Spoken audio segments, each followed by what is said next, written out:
Décresse médicale, le centre de dialyse de Pointe-Noire, Congo-Brazzaville. Jean-Christophe Dengo, néphrologue au service des patients. Conscient du taux croissant des maladies liées à l'insuffisance rénale, donc au dysfonctionnement des reins, Jean-Christophe Dengo, néphrologue de renommée internationale, responsable de la clinique médicale Décresse médicale, sensibilise et conseille la population sur le comportement à adopter pour réduire les risques de développer l'insuffisance rénale qui conduit au stade terminal à la dialyse. Ce mercredi 9 mars 2023, après la journée porte ouverte sur les maladies liées au dysfonctionnement des reins, le néphrologue Jean-Christophe Dengo, au micro de Média Plus Océan, conseille le monde entier.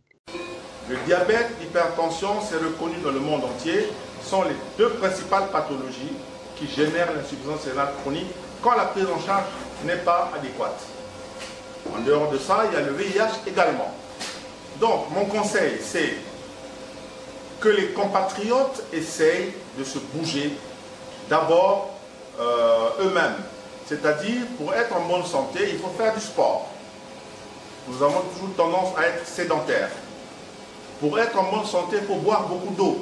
Quand il fait chaud, il faut boire, moi je conseille de boire 2,5 litres à 3 litres. Parce que quand on transpire, on perd de l'eau.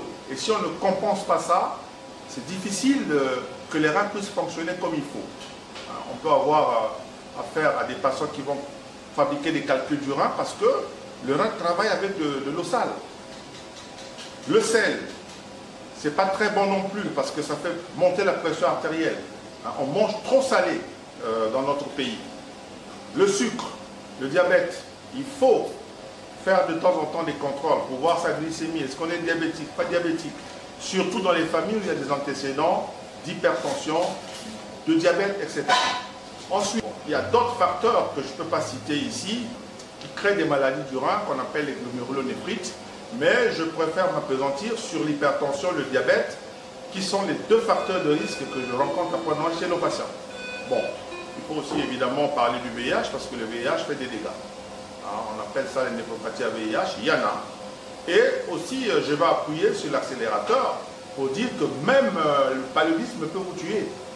J'ai reçu ici dans mon centre des patients de tout âge qui font un palud qui a été mal soigné à la cité.